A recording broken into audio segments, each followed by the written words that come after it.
নাটোর আধুনিক সদর হাসপাতালে 2 বছর বয়সী অসুস্থ মেয়েকে চিকিৎসা করাতে নিয়ে আসেন 18 বছর বয়সী এক মা। কিন্তু ওই মাকেই হাসপাতালের সিঁড়িতে ধর্ষণ করার অভিযোগ উঠেছে হাসপাতালের 3 সুইপারের বিরুদ্ধে। ওই ঘটনায় ভুক্তভোগীর বাবা বাদী হয়ে মামলা করলে পুলিশ ওই 3 অভিযুক্তকে গ্রেফতার করেছে।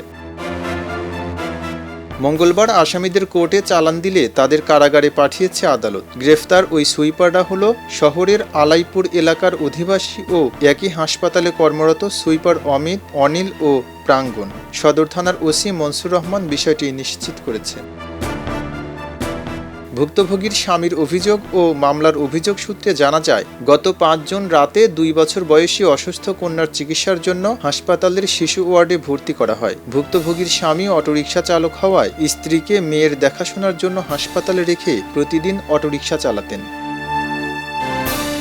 মাঝে মধ্যে হাসপাতালে গিয়ে তাদের খোঁজখবর নিতেন। কিন্তু গত 8 জুন সকাল 10:30টার দিকে ভুক্তভোগীর স্বামী সদর হাসপাতালের শিশু ওয়ার্ডের 4র্থ তলায় গিয়ে দেখেন তার স্ত্রী ও মেয়ে নির্ধারিত বেডে নাই।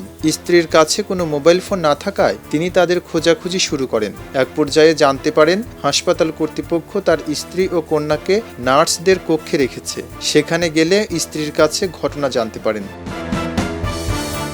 গত 7 জুন রাত 10:30টার দিকে আসামি অমিত তার স্ত্রীকে ওষুধ দেওয়ার কথা বলে ওয়ার্ড থেকে ডেকে নিয়ে যায়। এরপর একই ভবনের 6ষ্ঠ তলার সিঁড়িতে নিয়ে ধর্ষণ করে। ওই সময় অপর 2 আসামি গোপনে মোবাইল ফোনে ভিডিও ধারণ করে। পরে সেই ভিডিও দেখানোর পর ভয়ভীতি ও হুমকি দিয়ে ধর্ষণ চেষ্টা করে। অপরদিকে বেডে থাকা শিশু মাকে না পেয়ে দীর্ঘক্ষণ কান্নাকাটি করলে হাসপাতালের স্টাফরা তার স্ত্রীকে খোঁজাখুঁজি শুরু করেন। পরে হাসপাতালের সিসিটিভি ফুটেজ পর্যালোচনা করে হাসপাতাল কর্তৃপক্ষ তার স্ত্রী ও ওই আসামিদের হাসপাতালের 6ষ্ঠ তলার সিঁড়িতে শনাক্ত করে।